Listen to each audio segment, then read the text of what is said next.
یہ کمال اطاعت ہے کہ جس چیز سے اللہ رب العزت نے منع کر دیا ہے انسان بھول کر بھی اس کے قریب نہ جائے، اسے کمال اطاعت قرار دیا گیا ہے۔ اور معزز خواتین و حضرات، جب انسان کمال اطاعت کے مرتبے پر فائز ہوتا ہے تو پھر اللہ رب العزت خصوصی نظر سے ایسے شخص کو، ایسے بندہ مومن کو دیکھتا ہے، اور پھر کائنات میں اس کی حیثیت بہت زیادہ بڑھ جاتی ہے۔ اطاعت کی پہچان یہ ہے کہ انسان ایک طرف مال و دولت کے انبار دیکھے، عمارت و سیاحت ہو، جاہ و منصب اور عزت و عظمت کی تمام رعنائیاں مل کر بھی اس کے دامن دل کو اپنی طرف کھینچ رہی ہوں، لیکن وہ پائے حقارت سے ان ساری چیزوں کو چھوڑ دے، ٹھکرا دے، اللہ کی محبت کی خاطر، اللہ کی اطاعت کی خاطر، اللہ کے احکامات کی پیروی کی خاطر۔ یہ کمال اطاعت ہے، اور یہی وجہ ہے کہ جب انسان کمال اطاعت کے مرتبے پر فائز ہوتا ہے تو اسے توحید کی وہ لذت اور وہ فوائد حاصل ہونا شروع ہو جاتے ہیں کہ جس کی طرف کسی شاعر نے اس طرح اشارہ کیا کہ توحید تو یہ ہے کہ خدا حشر میں کہہ دے، یہ بندہ دو عالم سے خفا میرے لیے ہے۔ یعنی دو عالم سے انسان خفا ہو جائے، بیگانہ ہو جائے، نا آشنا ہو جائے اللہ کے احکامات کی پیروی کرنے میں۔ انسان کو جب لذت آشنائی نصیب ہوتی ہے تو وہ ساری کائنات سے انسان بے نیاز ہو جاتا ہے، اور یہ بے نیازی اسے اللہ تعالیٰ کی لذت آشنائی جب نصیب ہو جاتی ہے تو انسان دو عالم سے اپنے آپ کو بیگانہ کرتا ہے، جس کی طرف کسی نے اس طرح اشارہ کیا کہ دو عالم سے کرتی ہے بیگانہ دل کو، عجب چیز ہے لذت آشنائی۔ دوستان محترم، لذت آشنائی بڑی چیز ہے۔ جب انسان اپنے مالک کا غلام اور بندہ بن جاتا ہے تو وہ خود بخود توکل علی اللہ کے بلند مرتبے پر فائز ہو جاتا ہے، جس کی طرف قرآن پاک میں یوں اشارہ کیا گیا وَعَلَىٰ رَبِّهِمْ يَتَوَكَّلُونَ۔ اہل ایمان تو اللہ پر توکل کرنے والے، اس پر بھروسہ کرنے والے ہوتے ہیں، اور جب انسان اللہ پر بھروسہ کرنے لگ جاتا ہے تو اللہ تعالیٰ اس بندے کو اپنی ضروریات کے لیے کسی کے سامنے نہیں جھکاتا، بلکہ خود ہی احکامات خداوندی سے ساری کائنات اس بندے کی اطاعت میں اور اس کی خدمت میں لگ جاتی ہے۔ اب یہاں پہ یہ پہلو بھی ہمیں پیش نظر رکھنا چاہیے کہ بعض اوقات ہم دنیا داری بھی چلانا چاہتے ہیں اور اپنے مالک کو بھی خوش کرنا چاہتے ہیں۔ تو ایک بات یاد رکھ لیجئے کہ انسان دنیا داری کو اللہ کے احکامات کے مطابق تو چلائے تو ٹھیک ہے، یہ نہیں ہو سکتا کہ ایک وقت میں انسان اللہ کی اطاعت بھی کر رہا ہو اور شیطان کی اطاعت بھی کر رہا ہو۔ ایک وقت میں ایک ہی اطاعت ممکن ہے، اور جب بندہ رب کا مطیع ہوگا تو دوستان محترم پھر اسے ساری کائنات خود اس کے پاس آنا شروع ہو جاتی ہے، اللہ کی مخلوق اس کی لونڈی بن جاتی ہے۔ اب ہمارا حال یہ ہے کہ ہم اللہ کو بھی راضی کرنا چاہتے ہیں، اور اس دنیا کے اندر جو دنیا کی لذات ہیں اور شیطان ہیں، شیاطین ہیں، ان کو بھی راضی کرنا چاہتے ہیں۔ تو انسان ایک وقت میں اپنے مالک حقیقی کو راضی کر سکتا ہے، یا پھر مالک حقیقی کے دشمن شیطان کے راستے پہ چل سکتا ہے۔ ایسا نہیں ہے کہ وہ رب کو بھی راضی کر لے اور دنیا داری کو شیطانوں کے طریق پر چلاتا پھرے، ایسا ممکن نہیں ہے۔ ہمارا حال تو یہ ہے کہ ہم ایک طرف رب کی بات کرتے ہیں اور دوسری طرف اس دنیا داری میں اتنے گم ہو کے رہ گئے ہیں کہ نہ ہمیں خدا ملا ہے اور نہ ہی دنیا کے ہو کے رہ گئے ہیں۔ اس طرف کسی نے اشارہ کیا جو ہماری حالت ہے کہ اے چمن والو چمن میں یوں گزارا چاہیے، باغبان بھی خوش رہے راضی رہے صیاد بھی۔ یہ جو دو رنگی ہے اس کو چھوڑ کر ہمیں کمال اطاعت الہی کی طرف آنا ہوگا، اللہ اور اس کے رسول کے احکامات کی پیروی کی طرف آنا ہوگا، تبھی صحیح معنوں میں ہمیں حقیقی طور پہ ایمان کی لذت اور اللہ کی اطاعت کی لذت نصیب ہوگی۔ اب ہم یہ جو دو رنگی ہمارے کردار میں ہے، ہم سمجھتے ہیں کہ ہم نے یہ بڑا کام کیا کہ اللہ کی بات بھی کرتے ہیں اور دنیا کے امور کو شیطان کے طریق پر چلانے کی کوشش بھی کرتے ہیں۔ تو یہ دوستان محترم ایک دھوکہ ہے۔ یہ ہم خدا کو دھوکہ نہیں دے سکتے، وہ علیم بذات الصدور ہے، وہ ہمارے دلوں کے حالات سے بھی واقف ہے، وہ ہماری نیات سے بھی واقف ہے، ہمارے دل میں جو خیال آتے ہیں ان سے بھی واقف ہے۔ تو یہ دراصل دھوکہ ہم اپنے آپ کو دے رہے ہیں۔ اس دھوکے سے ہمیں اپنے آپ کو بچانا ہوگا اور صحیح معنوں میں اللہ رب العزت کے قریب آنے کے لیے اللہ کی اطاعت میں اپنے آپ کو لگانا ہوگا۔ معزز حاضرین، یہاں پہ ایک سوال پیدا ہوتا ہے کہ اگر کوئی بندہ صحیح معنوں میں اطاعت الہی میں اپنے آپ کو لگا لے، اطاعت خداوندی کرنے لگ جائے، تو اس کو ثمر کیا ملتا ہے، اس کو فوائد کون سے حاصل ہوتے ہیں؟ تو تاجدار کائنات حضرت محمد مصطفیٰ صلی اللہ علیہ وآلہ وسلم نے بیان فرمایا، من اطاع اللہ اطاعہ کل شیء، جو اللہ کی اطاعت کرتا ہے ہر چیز اس کی اطاعت میں لگ جاتی ہے۔ آپ اللہ کی اطاعت میں تو آئیے، اللہ کی تابع فرمانی کر کے دیکھیے، پھر اللہ کی ساری کائنات آپ کی لونڈی بن کے رہ جائے گی۔ یہ حضور علیہ السلام کے اس فرمان سے ہمیں یہ سبق ملتا ہے۔ پھر دیکھیے، ہمیں اپنے اوپر صفات خداوندی کا رنگ چڑھانا ہے، اور جب بندے پر اللہ کی صفات کا رنگ چڑھ جاتا ہے، اللہ کا رنگ چڑھ جاتا ہے، تو یہ بڑے نصیب کی بات ہے۔ قرآن پاک میں سورہ البقرہ اس کی آیت نمبر 138 میں ارشاد ہوتا ہے، وَمَنْ أَحْسَنُ مِنَ اللَّهِ صِبْغَةً، اور اللہ سے بہتر رنگ دینے والا کون ہو سکتا ہے؟ وَمَنْ أَحْسَنُ مِنَ اللَّهِ صِبْغَةً، اللہ سے بہتر رنگ دینے والا کون ہو سکتا ہے؟ دوستان محترم، جسے اللہ تعالیٰ رنگ لگا دے وہ دنیا و آخرت میں کامیاب ہو جاتا ہے۔ تو آئیے ہم اپنے اوپر اللہ کی صفات کا رنگ چڑھائیں۔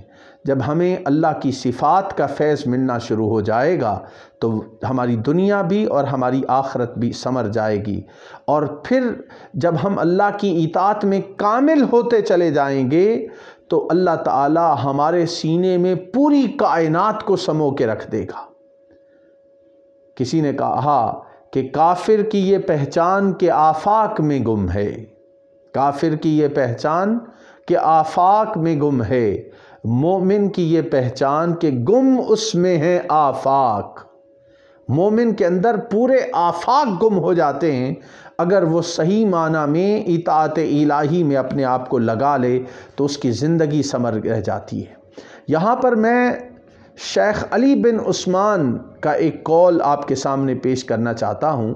شیخ علی بن عثمان حجویری رحمۃ اللہ تعالیٰ علیہ بیان کرتے ہیں کہ میں نے ایک بار خواب میں نبی پاک حضرت محمد مصطفیٰ صلی اللہ علیہ وآلہ وسلم کو دیکھا، تو میں نے عرض کی، یا رسول اللہ صلی اللہ علیہ وآلہ وسلم، مجھے کوئی نصیحت فرمائیے۔ تو بیان کرتے ہیں کہ حضور علیہ السلام نے فرمایا، احبس حواسک، اے علی بن عثمان اپنے حواس کو اپنے قبضہ میں رکھنا۔ یہ ایک مکمل مجاہدہ ہے، یعنی اپنے حواس جو انسان کے حواس خمسہ ہیں، اس پہ انسان کو اگر کنٹرول حاصل ہو جائے تو پھر انسان سلامت رہتا ہے، اطاعت الہی میں وہ پختہ ہوتا چلا جاتا ہے، کیونکہ علم جو حاصل ہوتا ہے انسان کو وہ انہی حواس خمسہ سے حاصل ہوتا ہے۔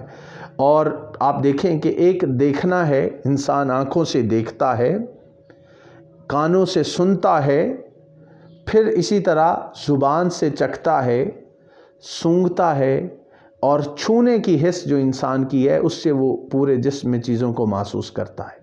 آنکھ دیکھنے کا مقام ہے کہ وہ رنگ و اجسام کو دیکھتی ہے، کان سننے کا مقام ہے کہ وہ خبر اور آواز کو سنتا ہے، زبان ہر چیز کو چکھنے کا مقام ہے کہ وہ مزہ اور بے مزہ کو پہچانتی ہے، ناک سونگھنے کا مقام ہے کہ وہ خوشبو اور بدبو کو سونگھتی ہے، اور پھر چھونے کے لیے کوئی خاص مقام نہیں ہے، وہ تمام جسم میں پھیلا ہوا ہے۔ تو گویا جب انسان اپنے حواس پر کنٹرول حاصل کر لیتا ہے، مطلب یہ کہ وہ اپنی آنکھ سے حرام چیز دیکھتا نہیں، کان سے حرام چیز سنتا نہیں ہے، زبان سے کوئی حرام چیز کھاتا نہیں ہے، تو پھر یہ وہ مقام ہے جہاں پر پہنچ کر انسان اللہ کی قربت و معیت میں آ جاتا ہے، اللہ کی اطاعت میں کامل ہونے لگ جاتا ہے، اور یہ کمال اطاعت انسان کو ایک ایسے بلند مرتبے پر لے جاتی ہے جہاں پر ملائکہ بھی انسان پر جو ہے وہ اس پر ناز کرتے ہیں اور اس کو اس انداز میں دیکھتے ہیں کہ اس پر رشک کیا جائے۔ یہاں پر میں ایک اہم فرمان حضور علیہ السلام کا جسے حضرت انس ابن مالک رضی اللہ تعالیٰ عنہ نے بیان کیا، وہ بیان کرتے ہیں کہ نبی کریم صلی اللہ علیہ وآلہ وسلم نے مجھ سے فرمایا، یا بنی یا ان قدرت ان تصبح و تمسی لیس فی قلبک غش لأحد فافعل ثم قال لی یا بنی وذالک من سنتی ومن احیا سنتی فقد احیائی ومن احیانی کان معی فی الجنہ۔ ترمذی شریف میں حضور علیہ السلام کا یہ فرمان جسے انس ابن مالک بیان کر رہے ہیں کہ اے فرزند، اگر تم میں یہ صلاحیت ہے کہ تمہاری صبح و شام کسی جانب بغض اور کدورت سے پاک ہو تو اس پر عمل کرو۔ پھر حضور علیہ السلام نے مجھ سے فرمایا، انس ابن مالک بیان کر رہے ہیں کہ اے فرزند، یہ میری سنت ہے، جس نے میری سنت کو زندہ رکھا گویا اس نے مجھے زندہ کیا، اور جس نے مجھے زندہ کیا وہ جنت میں میرے ساتھ ہوگا۔ یعنی انسان کا دل بغض سے، کدورت سے، عناد سے پاک ہو جائے، کسی کے لیے اس کے دل میں بغض، عناد، کینہ اور حسد نہ ہو۔ اس حال میں جب انسان زندگی گزارتا ہے تو پھر اس کی برکات یہ ہیں کہ حضور علیہ السلام کی محبت نصیب ہوتی ہے، نبی کریم حضرت محمد مصطفیٰ صلی اللہ علیہ وآلہ وسلم کے ساتھ اس کا حشر ہوتا ہے، اور وہ نبی پاک علیہ السلام کے ساتھ جنت میں داخل ہوگا۔ یہاں پہ یہ بات بھی سمجھنے والی ہے کہ ہم اپنے سینے کو کھوٹ سے، کینے سے، بغض سے، عناد سے کیسے پاک کر سکتے ہیں؟ اگر ہم ان چیزوں سے اپنے آپ کو پاک کر لیں، ہمارے دل کا آئینہ صاف ہو جائے، تو پھر انسان کے دل میں رب تعالی جاگزیں ہو جاتا ہے اور بے شمار برکات انسان کو نصیب ہوتی ہیں۔ دنیا کے طالب لوگ وہ اللہ کی اس محبت کو نہیں پا سکتے جو اپنے دلوں کو اللہ کے لیے پاک صاف کر لیتے ہیں، ان پر انوار الہیہ کی بارش ہوتی ہے اور وہ اس سے فیض یاب ہوتے ہیں۔ یہاں پر ایک اور اہم پہلو وہ ہے تزکیہ نفس کا۔ تزکیہ نفس کے حوالے سے اللہ رب العزت نے اہل جنت کا ذکر فرمایا ہے، اور سورہ الحجر اس کی آیت نمبر 47 میں ارشاد ہوا، وَنَزَعْنَا مَا فِي صُدُورِهِم مِّن غِلٍّ إِخْوَانًا عَلَى سُرُرٍ مُتَقَابِلِينَ۔ ذرا غور فرمائیے ان الفاظ پر کہ ہم نے ان کے دلوں سے کینہ نکال دیا ہے اور وہ بھائی بن کر آمنے سامنے تخت پر بیٹھے ہیں۔ کون لوگ؟ اہل جنت کی خوبی بیان کی جا رہی ہے کہ وَنَزَعْنَا مَا فِي صُدُورِهِم مِّن غِلٍّ، ہم نے ان کے دلوں سے کینہ، بغض، عناد نکال دیا ہے، اور وہ بھائی بھائی بن گئے ہیں اور آمنے سامنے تختوں پر بیٹھے ہیں۔ یہ خوبی انسان کو کب نصیب ہوتی ہے؟ جب انسان دوسروں کے لیے اپنے دل میں میل نہیں رکھتا۔ اور حضرت ابو حفص بیان کرتے ہیں کہ ان دلوں میں کیسے کینہ باقی رہ سکتا ہے جو اللہ کی محبت اور اس کے ذکر کی لذت حاصل کرتے ہیں۔ یعنی جن دلوں میں اللہ کی محبت ہے اور زبان پر ذکر الہی ہے اور ان کا دل بھی ذاکر ہو جاتا ہے، وہ اللہ کی محبت کے سوا کسی کا بغض، عناد، حسد، کینہ، نفرتیں اپنے دلوں سے دوسروں کے لیے نکال دیتے ہیں۔ اس کو ابو حفص بیان کر رہے ہیں۔ قرآن پاک میں ایک اور مقام پر سورہ آل عمران اس کی آیت نمبر 31 میں ارشاد ہوتا ہے، قُلْ إِن كُنتُمْ تُحِبُّونَ اللَّهَ فَاتَّبِعُونِي يُحْبِبْكُمُ اللَّهُ۔ اے پیارے محبوب حضرت محمد مصطفیٰ صلی اللہ علیہ وآلہ وسلم، فرما دیجئے اگر تم اللہ سے محبت کرتے ہو تو میری پیروی کرو، اللہ تم سے محبت کرنے لگے گا۔ یعنی انسان جب نبی اکرم صلی اللہ علیہ وآلہ وسلم کی پیروی میں لگ جاتا ہے تو اللہ کا محبوب بن جاتا ہے۔ ہر لمحہ، ہر لحظہ، ہر گھڑی، ہر آن تاجدار کائنات کو ایک رول ماڈل کے طور پہ دیکھنا اور آپ کی زندگی کو، آپ کے فٹ سٹیپس کو فالو کرنا، یہ اللہ کی محبت انسان کو حاصل ہوتی ہے، بندہ اللہ کا محبوب بن جاتا ہے۔ یہاں پر اس پہلو کو بھی ہمیں پیش نظر رکھنا چاہیے کہ حضور علیہ الصلاۃ والسلام کی زندگی کے اور آپ کے فرامین کے ہم جتنے زیادہ پیروی کرنے لگ جائیں گے اتنی زیادہ اللہ کی محبت ہمیں حاصل ہونا شروع ہوگی۔ سورہ الحشر اس کی آیت نمبر 7 میں ارشاد ہوتا ہے وَمَا آتَاكُمُ الرَّسُولُ فَخُذُوهُ وَمَا نَهَاكُمْ عَنْهُ فَانْتَهُوا۔ اللہ پاک فرما رہے ہیں کہ رسول خدا صلی اللہ علیہ وآلہ وسلم جو تمہیں حکم دیں اسے اختیار کرو اور جس سے منع کریں اس سے باز رہو۔ یعنی جو حضور علیہ الصلاۃ والسلام نے فرما دیا ہے اس کی پیروی میں لگ جاؤ، اور جس چیز سے حضرت محمد مصطفیٰ صلی اللہ علیہ وآلہ وسلم نے منع فرما دیا ہے اس کے قریب بھی نہ جاؤ۔ یہ حضور علیہ الصلاۃ والسلام کے اطاعت و فرما برداری کے حوالے سے اللہ رب العزت نے اہل ایمان کو حکم دیا ہے۔ اب دیکھیے کہ صحابہ کرام علیہم الرضوان کی یہ خوبی تھی کہ وہ اخلاق مصطفیٰ صلی اللہ علیہ وآلہ وسلم سے متصف ہو گئے تھے۔ انہوں نے حضور علیہ الصلاۃ والسلام کے اقوال کو، آپ کے افعال کو، آپ کے اخلاق کو، آپ کے کردار کو عملاً اپنا لیا تھا، اور ان کے اندر خوف الہی تھا، انہیں قلب کا سکون نصیب ہو گیا تھا۔ وہ رعب اور ہیبت ان کو دیکھنے سے لوگوں پر طاری ہو جاتی تھی۔ وہ تعظیم و توقیر کے پیکر تھے، وہ رضا و صبر کے پیکر تھے، وہ زہد اور توکل کے پیکر تھے۔ یہ ساری نعمتیں ان کو حضور علیہ الصلاۃ والسلام کی صحبت سے نصیب ہوئیں کہ وہ صبر اور رضا کے پیکر بن گئے، وہ تعظیم و توقیر کے پیکر بن گئے، وہ زہد اور توکل کے پیکر بن گئے۔ آج اطاعت الہی ہم سے تقاضا کرتی ہے، اور اگر ہم دلوں کا اطمینان چاہتے ہیں تو نبی پاک حضرت محمد مصطفیٰ صلی اللہ علیہ وآلہ وسلم کی غلامی کو اپنانا ہوگا، اسی میں ہماری فلاح ہے۔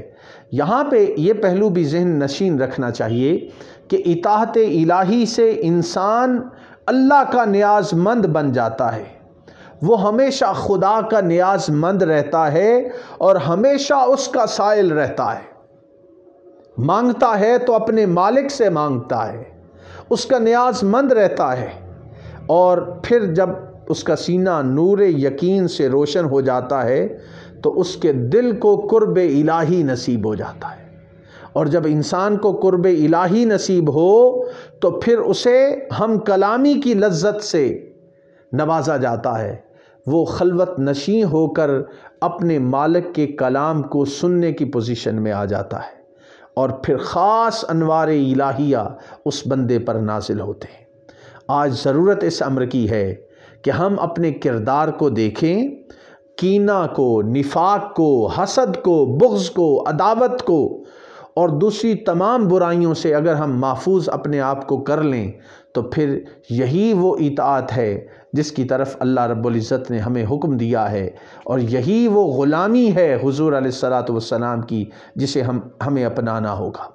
دوستان محترم، جن پر اللہ کا کرم ہو جاتا ہے اور جن کو اللہ تعالیٰ اپنے انعامات و اکرامات سے نوازتا ہے اور جن پر اللہ کی خصوصی رحمت ہوتی ہے، اس کا ذکر اللہ نے سورہ الشورى اس کی آیت نمبر 131 میں فرمایا ہے کہ وہ ہدایت جن لوگوں کو دیتا ہے، جن کو انعامات و اکرامات سے نوازتا ہے، دو قسم کے لوگ ہیں۔ اللہ رب العزت نے فرمایا اللہ یجتبی الیہ من یشاء ویہدی الیہ من ینیب۔ ان الفاظ پہ ذرا غور کرنے کی ضرورت ہے کہ اللہ جسے چاہتا ہے اپنا برگزیدہ بناتا ہے۔ اللہ یجتبی الیہ من یشاء، اللہ جسے چاہتا ہے اپنا برگزیدہ بنا لیتا ہے۔ وَيَهْدِي إِلَيْهِ مَن يُنِيبُ، اور جو اس کی طرف رجوع کرے اسے ہدایت دیتا ہے۔ اللہ کی شان ہے کہ جسے وہ مجاہدہ کے مراحل سے گزارے بغیر بڑے بڑے انعامات سے نواز دے، اور کچھ وہ لوگ ہیں جو محنت کر کے، مجاہدہ کر کے، مشقتیں اٹھا کر، اللہ کی اطاعت و تابع فرمانی کر کے اللہ تعالیٰ ان کو ہدایت سے نوازتا ہے۔ تو دو راستے ہیں، ایک ہے راہ اجابت، ایک ہے راہ انابت۔ راہ اجابت تو ان کو حاصل ہوتی ہے، یعنی وہ اللہ کے مقرب بن جاتے ہیں کہ ایک نظر اللہ کی پڑتی ہے اور ان کو بے شمار نعمتوں سے نواز دیا جاتا ہے۔ اور کچھ راہ انابت پر چلنے والے ہیں، اور راہ انابت پر چلنے والے مجاہدہ کے مختلف مراحل سے گزر کر وہ اللہ کے قریب ہوتے چلے جاتے ہیں۔ تو اب یہ وہ طریقہ ہے جس کو اپنا کر ہم اپنی زندگی کو بہتر بنا سکتے ہیں۔ یہاں پر میں ایک بات عرض کروں گا کہ ایک تو ہے کہ اللہ کا انتخاب، اور ایک ہے کہ انسان اللہ کی تابع فرمانی کر کے اپنے آپ کو بہتر بنا لے۔ یہاں پہ میں خاص کر کے اصحاب صفا کا ذکر کرنا ضروری سمجھتا ہوں۔ اصحاب صفا تقریباً 400 کے قریب مرد تھے، اور مدینہ منورہ میں ان کا کوئی اپنا خاندان یا کنبہ نہیں تھا۔ وہ سب مسجد نبوی میں اکٹھے رہتے تھے، اور مسجد نبوی میں ہی ان کا قیام تھا۔ نہ وہ زراعت کرتے تھے، نہ وہ دودھ دینے والے مویشی رکھتے تھے، نہ وہ تجارت کرتے تھے۔ وہ دن کو ایندھن جمع کرتے اور گٹھلیاں پھوڑتے، رات کو عبادت کرتے، قرآن مجید کی تلاوت کرتے، اور ان امور میں اپنے آپ کو انہوں نے لگا رکھا تھا۔ یعنی وہ ہر وقت اطاعت الہی میں، ذکر الہی میں، قرآن پاک کی تلاوت میں، دین اسلام کی تعلیم حاصل کرنے میں لگے رہتے۔ انہوں نے اپنے آپ کو اس کام کے لیے وقف کر رکھا تھا۔ اصحاب صفا کے نام سے ان کو جانا جاتا ہے۔ ان کے حوالے سے اللہ رب العزت نے کئی آیات میں ان کا ذکر فرمایا ہے۔ سورہ الانعام اس کی آیت نمبر 52 میں ارشاد ہوا، وَلَا تَطْرُدِ الَّذِينَ يَدْعُونَ رَبَّهُمْ بِالْغَدَاةِ وَالْعَشِيِّ يُرِيدُونَ وَجْهَهُ۔ اور اے پیغمبر، ان لوگوں کو مت نکالو جو اپنے پروردگار کو صبح و شام پکارتے ہیں اور اس کی رضامندی کے خواہش مند رہتے۔ پھر سورہ الکہف اس کی آیت نمبر 28 میں ارشاد فرمایا، وَاصْبِرْ نَفْسَكَ مَعَ الَّذِينَ يَدْعُونَ رَبَّهُمْ بِالْغَدَاةِ وَالْعَشِيِّ۔ تم خود ان لوگوں کے ساتھ صبر اختیار کرو جو پروردگار کو صبح و شام یاد کرتے ہیں۔ یعنی اپنے آپ کو ان لوگوں کے ساتھ روکے رکھو جو ہر وقت ذکر الہی میں لگے رہتے ہیں۔ پھر سورہ عبس اس کی آیت نمبر 2 میں ارشاد ہوتا ہے، 1 اور 2 دونوں آیات اس کے حوالے سے اہم ہیں۔ فرمایا کہ عبس وتولی ان جاءہ الاعمی۔ اے نبی پاک علیہ الصلاۃ والسلام، آپ نے ترش روئی اختیار کی اور منہ پھیر لیا، اس وجہ سے کہ آپ کے پاس ایک اندھا آیا تھا۔ یہ بھی اصحاب صفا میں سے تھے، اور یہ جو ذکر ہے یہ ابن ام مکتوم کا ذکر ہے کہ وہ حضور علیہ السلام کی خدمت میں حاضر ہوئے تو ظاہراً اللہ پاک نے حضور علیہ السلام کا عتاب فرمایا، مگر باطناً یہ محبت کا خطاب تھا کہ یہ جو ہر وقت میرے ذکر میں لگے رہتے ہیں، دین کی تڑپ اور دین کے سیکھنے کی لگن ان کے دل میں رہتی ہے، ان سے اپنے آپ کو دور مت کرنا۔ یعنی یہ بڑے خاص قسم کے لوگ ہیں اللہ پاک کے۔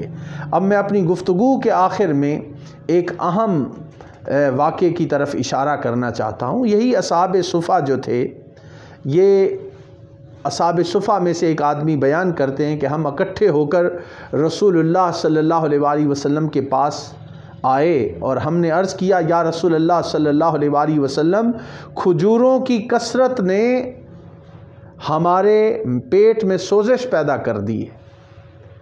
جب آپ صلی اللہ علیہ وسلم نے یہ بات سنی تو منبر پر تشریف لائے اور فرمایا، ان لوگوں کا کیا حال ہے کہ وہ کہتے ہیں کہ کھجوروں نے ہمارے پیٹ کو جلا دیا ہے، کیا تمہیں یہ معلوم نہیں کہ کھجور اہل مدینہ کی خوراک ہے؟